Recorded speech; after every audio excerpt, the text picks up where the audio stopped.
We're going to run through digital fundraising stuff today. I'm Hal. In my background, I've done digital fundraising campaigns, particularly through ads and email for a myriad of campaigns and progressive organizations. Right now, I'm with ACRONYM and the Lockwood family, overseeing our client programs. I'm also a DC native, so if any of y'all are in DC, cool. So what we're going to cover today are the principles of digital fundraising, writing a fundraising appeal, email fundraising strategies, what I call direct response advertising, and then a little bit about online ethics and fundraising. This has, I think, become a very big point as digital fundraising tactics become more common throughout campaigns. So first and foremost, talking through the principles, the number one most common thing you're going to see across any digital fundraising strategy is folks maximizing on and investing in their really big moments. So whether that's a poll showing that your race has changed or, a moment where your organization's work is more important than ever, your big moments are the biggest times that you're going to be maximizing digital fundraising strategies. Forgive me, I don't have the chat open right now. So I guess Julia flag if there's any time we need to pause. The second will be creating and engaging in timely calls to action. So again, no matter where we're doing digital fundraising asks, we really want a call to action that asks our supporters to do something, even if it is giving money. Your ask shouldn't often just be, can you donate? It should be, can you donate because of this timely moment where our work is centered or more important than ever, or to keep up the momentum, or to stop this bill in the Senate that's passed in the House, etc. The third, and this is kind of a big difference between some of Tatenda's audience and universe and mine and your persuasion universes and other ones that you'll talk to through digital advertising and sometimes email outreach, is that you're going to be really focused on high intent targets here. So these are people who are likely to engage and to donate to your campaign, not typically going to be your persuadable folks. It's going to be people who are pretty already on board with your campaign. While you might have some overlap with the GOTV or mobilization universe, particularly with young people who might be likely to take an action like signing a petition or donating, but not necessarily show up to vote. But overall, you're going to be dealing with people who are with you and ready and excited about democratic campaigns and progressive wars. The fourth will be that you're really focusing on segmenting, testing, and measuring. Metrics are a really important thing, again, no matter what the platform is, and you want to monitor how these results change over time. With email fundraising, you're going to be really focused on things like open rates and different metrics. With advertising, it's going to be more of your cost per acquisitions and your ROI on spend and how that changes over time. And then the fifth is putting authenticity over literally everything. The best performing fundraising messages are always going to be the ones that are most authentic to you. When it feels like you're sort of a machine for delivering bad news to people is where I think you'll start to see your open rates and things like that plummet. You want to write from your organization's perspective and always put your voice forward. And so while there are best practices throughout digital fundraising that we want to talk about here, I want to be clear that almost every one of them should be abandoned in a moment where your voice is different from what we're talking about.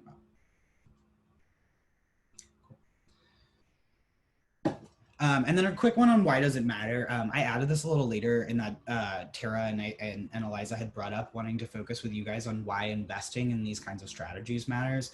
With digital fundraising, as our political landscape shifts, it's more and more important that campaigns and organizations have a small dollar fundraising list, in particular for progressive organizations, for democratic organizations, as we rely less and less on large dollar fundraising and PAC money.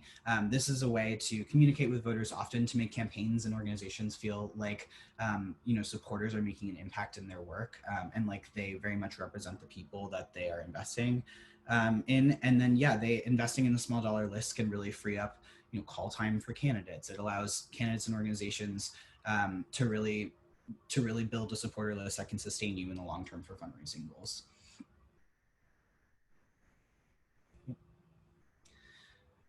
So we're going to start talking about writing a fundraising appeal. Again, this is more no matter where you're writing it. So you want to raise money online. There are a couple things to ask yourself first. Again, we want to go back to what kind of actions we're asking supporters to take. It's going to do a lot better when you're asking supporters to take a clear action than when you're just asking them to donate. randomly on a random day, or just a quick like, can you chip in? Right in line with that is your message or ask timely. Our news cycle in particular is really commanding. It commands our social media platforms, etc. So if you're asking for money in a vacuum where your issue isn't relevant, it's probably not going to go super well.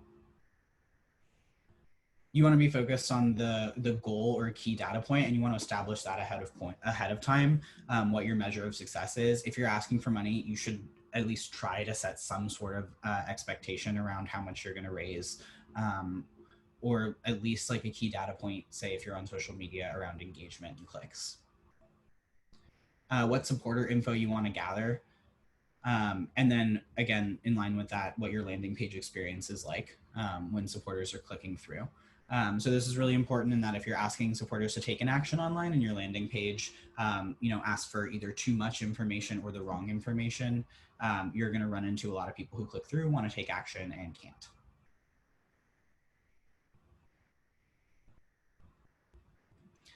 The most important thing is your ask and theory of change when you're writing a fundraising ask. The theory of change is really key. This is kind of like an old school digital fundraising term, but what they call it is like presenting the reader with a crisis tunity. So this is a real world problem that they have a real opportunity to make a change in about. And there's a cause and effect sequence that identifies the problem and is clear about something the reader can do. And that ends with a resolution. So this is when a reader is most likely to be paying attention to your issue.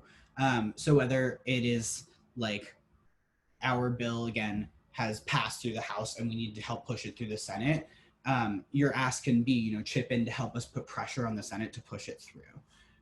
That, again, is a small change, but it makes the supporters' action feel really like it has a cause and effect type opportunity.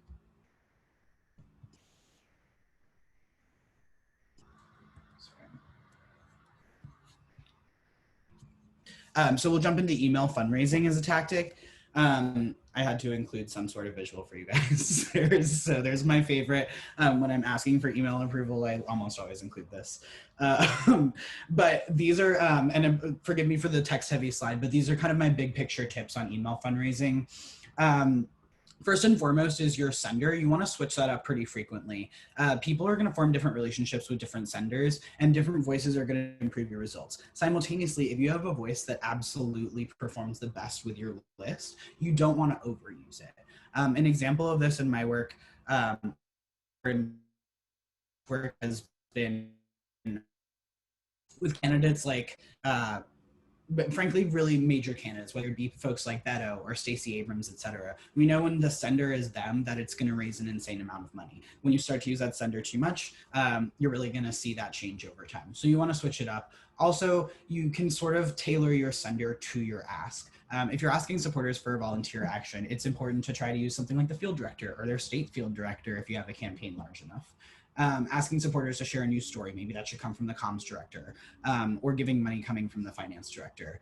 You want to make, again, your email feel really authentic, and using those different voices and those actual names can really help you. And then last but not least, consider sending from your organization yourself if you have the opportunity to. For example, for Bernie Sanders, that would just be sending from like friends of Bernie Sanders or Bernie 2020 rather than having a name associated to your email. For your subject lines, you want to keep them short and use personalization. Again, just having someone's first name in your email ask versus just a straight up email ask will make a huge difference. You also want to make them actionable. And as we'll get into a little bit later into the ethics stuff, you don't want to use misleading or scary language. So staying fact forward is a really important thing when you're talking to people, and helps them not feel burned with your list and feel like they can trust your organization. You want to also just use email to really break down walls and deepen the connection. Short personalization, again, actionable without misleading or scary language is really going to make the difference. You want to, with the personalization, focus on like, can we count on you versus can we count on you, Alex? The first name, city, state, or zip are all great things to include when it makes sense. So data on previous actions can be really helpful. So if you have a lot of data on past donors, et cetera, like an email can be tailored more. I know you've stepped up, donated, pitched in, volunteered before, Alex. help, you know, can we count you again to up your commitment and make a recurring monthly contribution? Or having you as one of our top volunteers, can we ask you to take an action again? So when you can, personalizing and referencing past actions are a really big one. And then bolding important text, particularly your theory of change in your ask, and including buttons underneath ask. Your formatting of your email, which we're going to get into next, is a really important thing. You want to start out short and strong and make sure that you're bolding what you need people's eyes to be drawn to first and foremost. Almost like for those of you who do hiring, et cetera, reviewing a resume, you really want to draw people's eyes in on the first 1/3 of an email. That will really define if they're going to keep going.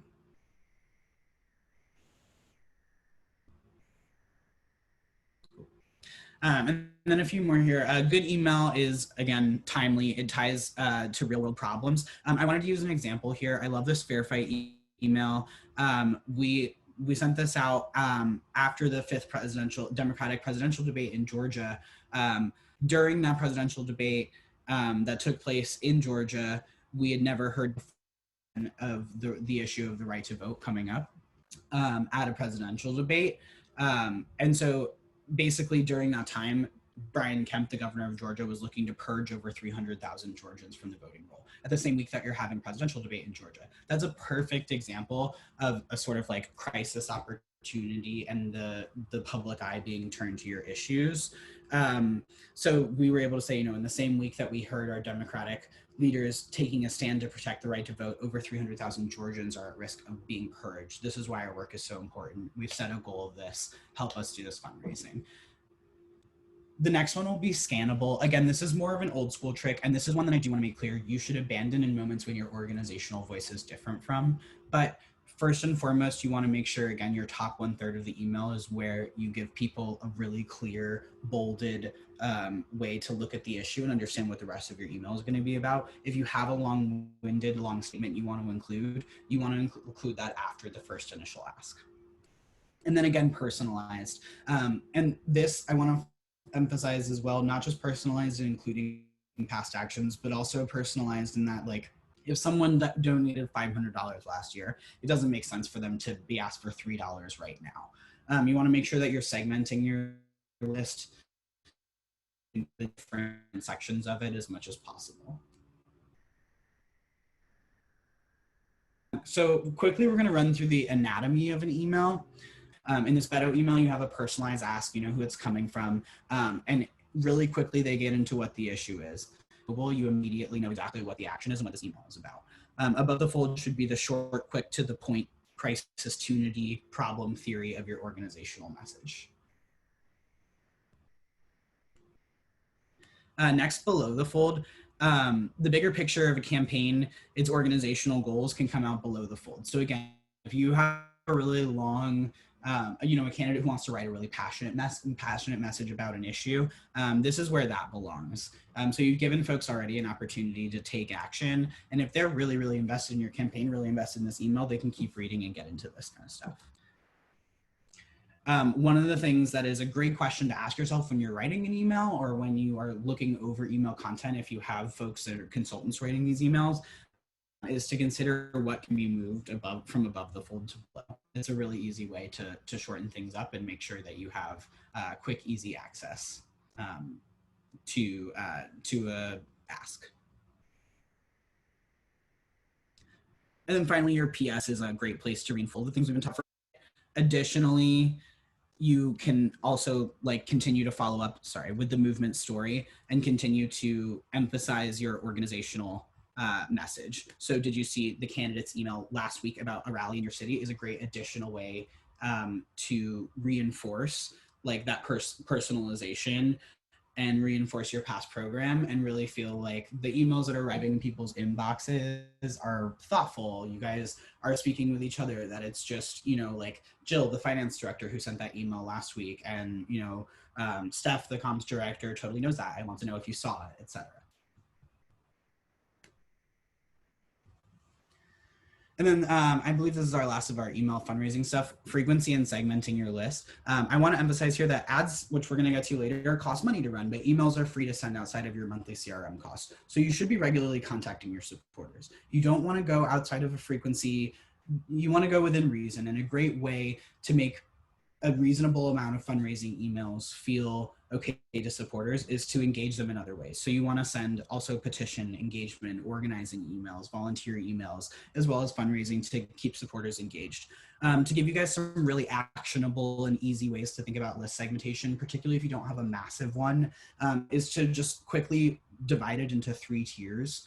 If you have past data on it, your tier 1 will be your most active. It's literally folks who've received emails and clicked or opened them in the last, say, 3 months.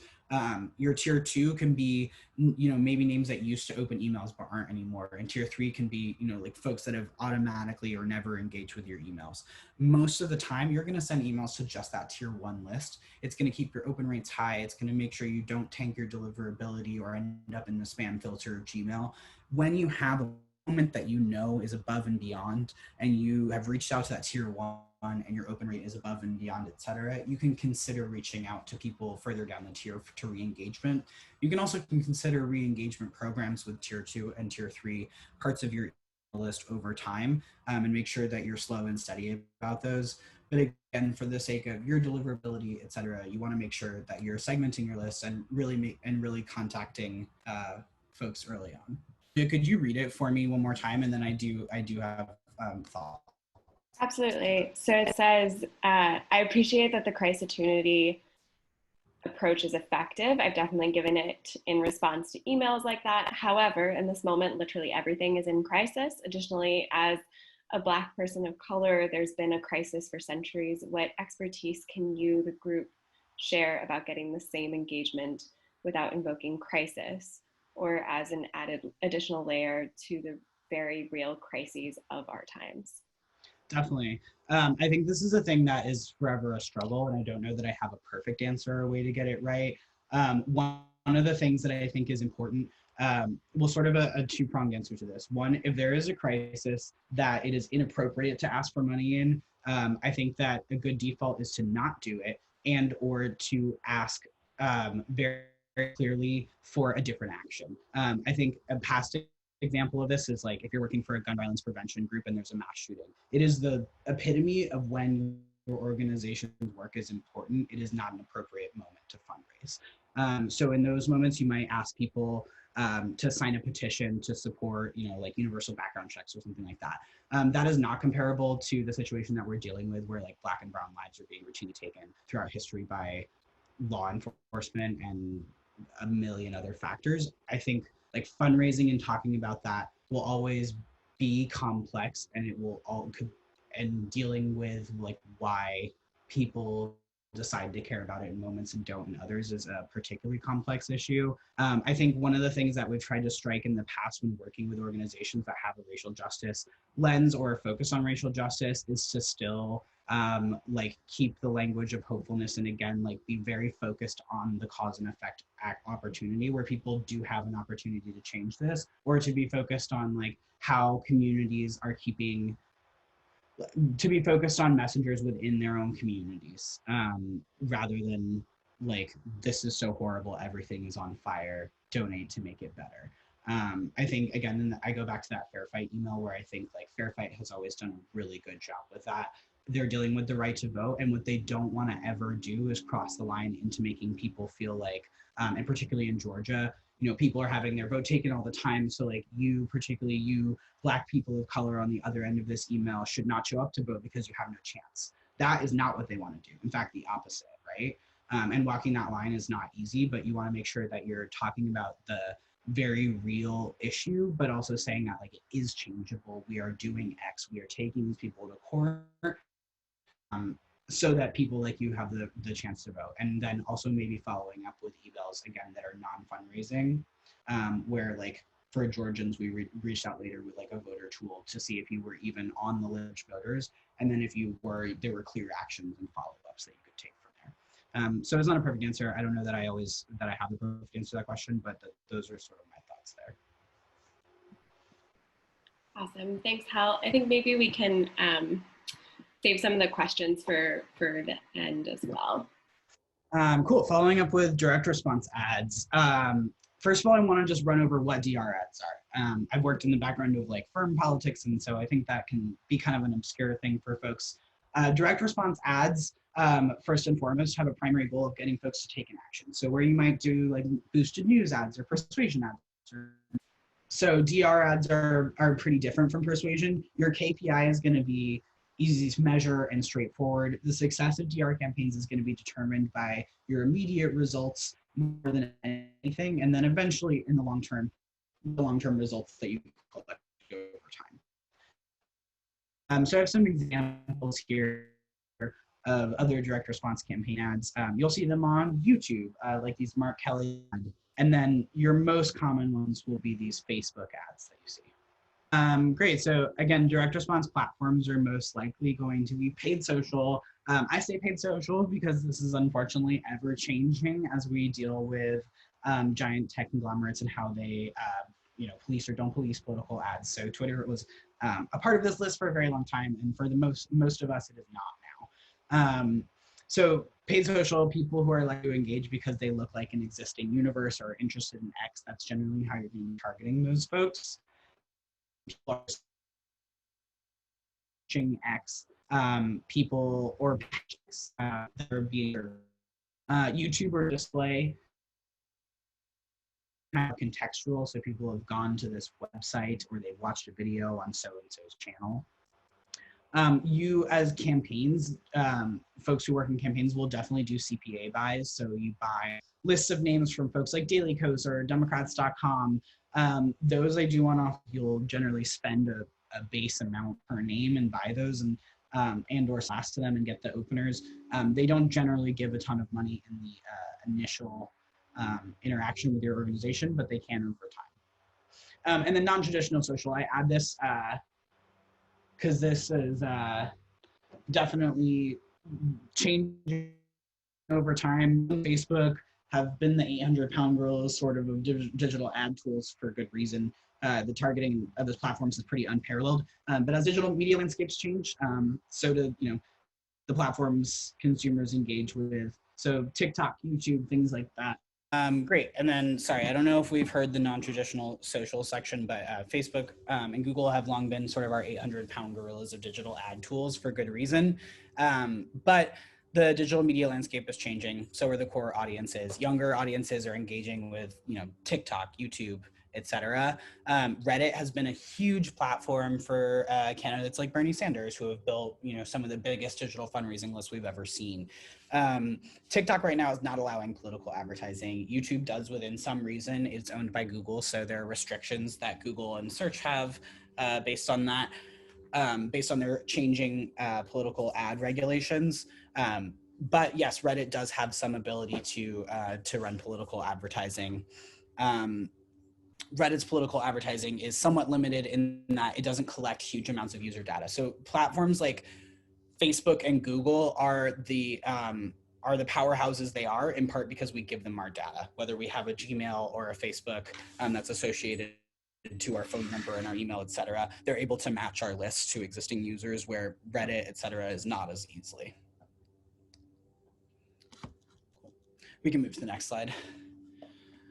Creative assets. So from copy, you want to make sure that you're getting short and to the point. When it comes to direct response ads, the best performing copy is generally always our shortest, similar to sort of the above the fold part of your emails. One of the, again, rules of thumb that I like to think about is like Twitter's character limit is exceptionally helpful. When it's above the fold email copy or copywriting for ads, you almost want to think more about writing a tweet. Your below the fold email copy, your long form communication with supporters is much more like writing a very like long Facebook post about your significant move or something like that. Videos and graphics, when possible, you want to tie the imagery at hand to include, the candidate or goal thermometers. If you can include a button or something that points to where the user should be clicking, that's super, super helpful when you're running video and graphic content that's driving clicks to a landing page. A couple things to note in terms of videos and graphics right now that are doing particularly well is square graphics and one-to-one assets, whether it be video or graphic, perform really well. particularly like sort of meme and pop culture references. Another one that you're going to see a lot of, and I think is really easy to emulate with your candidates, is low dollar direct to camera videos, especially like a selfie video where it really feels like the candidate is just taking a moment out of their day to connect with their supporters. I think really a candidate who took a great advantage of this is Beto O'Rourke, who we saw a lot, maybe sometimes oversharing, but sharing a lot of just quick snippets of his day. And then landing pages, again, you want to make sure that you're driving directly to the action that you're asking supporters to take. Cool. Go to the next slide, Julia. Cool. I'm sorry for writing this headline. I just had to.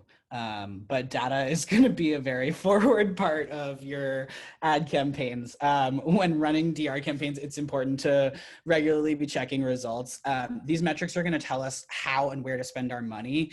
When campaigns are performing above thresholds, you want to increase your investment. When campaigns are below thresholds, you might want to turn things off or pause entire campaigns. This isn't where we're exceptionally different from persuasion advertising, where you might say, I'm going to run this for 2 weeks at this average frequency, and your goal is to pace out evenly throughout days. In a fundraising moment, when you have the moment or the command, you want to spend as much as possible when you're within your thresholds for success. When you're not, you want to go ahead and shut things down. You'd rather not spend money on direct response ads that aren't raising money than spend money for the sake of doing it. Yeah, and then check on sort of different optimizations over time. So there are sort of two types of campaigns that you guys will commonly run in direct response, and those are acquisition and direct to donate. Acquisition campaigns are going to be geared towards getting signups. It's going to be focused primarily on maintaining a low cost per acquisition and cost per email signup. You want to reach a balance where you're acquiring names at a low cost, but also some of those names are donating after they sign up. So most of your experiences should give an opportunity for folks to sign up for your email list and then immediately redirect to an opportunity to donate. For direct to donate campaigns, you want to be geared towards getting donations from folks who are both on your list already and engaging and new folks. And you'll set a different threshold for each of these folks. So with folks who are on your list, if you're spending money to reach them and ask them to donate, you really want to be making back probably $1.50 for every dollar you've spent, maybe $1.10 at lowest. For completely new folks coming onto your list, maybe you only need 50 cents back for every dollar you spend. If someone is joining your email list with the action of donating, it's pretty likely that they're going to give back a lot more over time. With the acquisition campaigns, I generally go for $5 or less a name and roughly like 20 to 30% ROI. So that's a really big shift, and I think there's some give and take there. If you're getting $7 names but folks are donating 75% back even after signing up, I think that's where like you negotiate a little bit and decide where your boundaries are within those things. But it's good to set benchmarks again in advance, no matter what they are, and be watching them over time. Once names are on your email list, if you're sending regular fundraising emails, folks are generally going to give back what you spent to reach them in 3 to 5 months. List rental names will probably give back even more, even quicker, but again, they won't have the opportunity to donate necessarily in most cases the moment that they sign up. You can go to the next slide. Cool, we're gonna play a little game. And so I think Julia can run a little poll, but what I wanna focus on right here is how to use metrics to measure digital fundraising. We're going to start with ads. So this example, we're running a direct to donate campaign for Flip the Senate. Our goal is to raise as much money as we can with as many donations as possible at 120% plus immediate return on ad spend. So you can take a look at these three ads. The first one is spent a little under 5K, raised 6K, 128% ROI. The second, 9K to 20K raised, 207% ROI, and the third 5K raised 9,000, or 5K spent 9,000 raised back at 173. Cool, yeah. Let's go to the next slide and we can talk about why number 2 was our answer. Cool, so number 2 spent the most, it also raised the most, and it had the best immediate ROI. So it's the best performer. So it was able to spend $9,000, the most out of any other ad, and raise the most back. So that's a pretty good indicator. One thing you want to go in and check is make sure that there's no like $5,000, $10,000 one-times that are throwing everything off.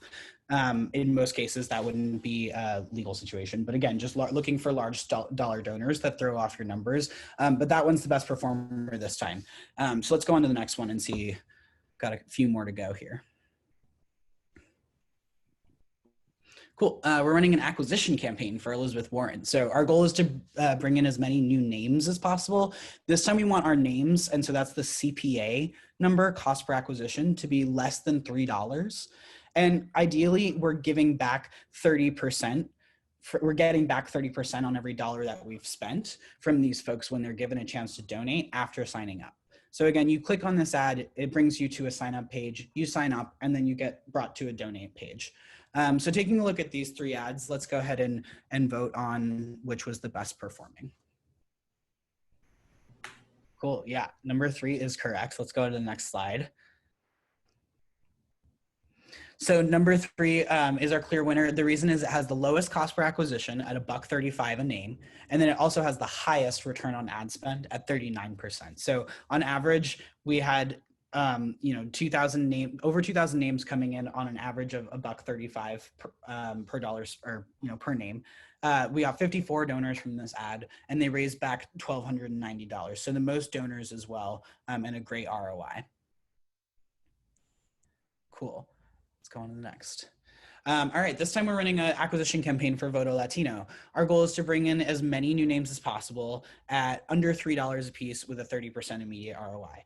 This one's a little bit more difficult, so let's go ahead and vote on these 3.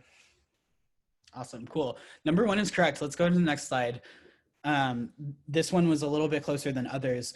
So number 3, you'll see has the best ROI. So that one is there to throw you off a little bit. Even though it has the best ROI, you can see that we got 1 donor there. We raised $50 and that ad has only spent $22. So basically it just started spending. Someone donated $50. You've only spent $22. You don't really know how it's going to perform yet. I wouldn't say turn it off, but it's not necessarily good enough to say it's the best performer because you've got 1 outlier donor throwing off your situation. Number 1 had the best CPA, and it had 11 donors already at a 43% ROI. It spent just short of $500, so it's giving you a good run and a good test to be able to see that it performs well with your audiences. So this is an example of when you want to just make sure that you're deep diving into all the different portions of your data to make sure there isn't an outlier throwing you off. And I think we have 1 more, which ad wins to go. Cool. We're running an acquisition campaign for my favorite Congresswoman, Barbara Lee. Our goal is to bring in as many new names as possible at under $3 a piece with a 30% immediate ROI. So we'll go ahead and vote on these 3. Cool. Yeah, number 3 is the winner here. Number 2 is a great answer, though. Let's go on to the next slide here. So number 3 is the winner. Even though the cost per acquisition is higher here, you can see that the ROI is pretty significantly better. So while you're getting lower cost per email from your second ad, folks aren't donating as much to this ad. You want to make sure, again, that there isn't any differences in the audiences that you're targeting or the landing page experience, anything like that. Both of these ads, if I were running a program, I would probably keep live, to be completely honest. Number 1, I would turn off, where you're seeing almost $3 per name, and it's only at 14% ROI. Your second one, you're getting a great cost per name, but the ROI is a little shaky. Your third, you're getting a really great cost per name and a really great ROI. It might be worth it to just run your third and put all your budget there, or keep running with 1 and 2 and see if there's a change over the next couple days. But your third is the winner right now. One of the things I just want to emphasize as we end this game is that you can apply this kind of thing to literally any part of your digital fundraising. So you should do this with your subject lines. You should do this with, like, if you want to over time test a clear message track and you're sending like an email that covers one message track, once a week, and another message track the second week. In the long term, you want to look back at your data and see how that looks over time. When you spend $100,000 in the first 3 months, on your Facebook ads, and $100,000 in your first 3 months, like buying names from Daily Kos and Demps.com, you want to look back 6 months later and see which ones have given the most over your email fundraising program to decide how you're going to spend your next $100,000. So this is just an exercise in making sure that you're applying data to whatever your digital fundraising tactics are, and that you're really clear about what your measure for success is, and looking at anomalies in the data. Cool. And then our last little piece here is ethics. This is a fun one, I think, and it gets into a little bit of what we talked about earlier. The ethics of online fundraising. So fundraising feels that look like bills are a sad face or devil face, angry devil face. Fundraising during tragedy, again, angry devil face. Sensationalism or fear-mongering subject lines, not great. Misleading facts or information, not great. More importantly, I think to the earlier point, like there's been tragedy in our country and there are bad things going on always, and there is always an opportunity for people to make an impact. There's no need to pull a headline or pull some sensationalist thing to make people feel like that's how they need to engage. There's no need to, you know, tell our supporter list that like Trump is seconds from firing Mueller or any of those kinds of things. It's not necessary because there's plenty going on in the world that you can maximize on that is real and is authentic and genuine. So your fundraising drives and deadlines, those are totally fine. Let's be honest. We all can manufacture a little bit of urgency around an end of quarter, et cetera. That does exist and it's real. And supporters like still have a choice to opt in to donate or to not donate. But you don't necessarily need to you don't need to make things look like a bill. You can say like donate before our deadline on the 30th, where we'll be reporting to the FEC how much we've made. That's the kind of thing that I think you can focus on. You want to focus again on your authentic and genuine voice. You want to convey this importance of supporters as actions, and you want to be fact and news forward. There's plenty of news that you can use, plenty of things to maximize on. Similarly, you want to make sure that you're talking about the issues and not necessarily about any individual characteristics that you don't like about an opponent, et cetera. And then let's go to that last slide. I just want to mention that all this stuff is cyclical. When you're asked to invest by your consultants or candidates or anyone in digital ads where you bring on those email names that we've talked about, they get a chance to then be emailed and raise money from. And then those supporters, again, can give via that email or donate ad, and they are able to, again, take action with your organization. So you build a cyclical situation where you have engaged supporters who are donating and taking action to your organization. And hopefully that can support you in the long run. So yeah. Fiend.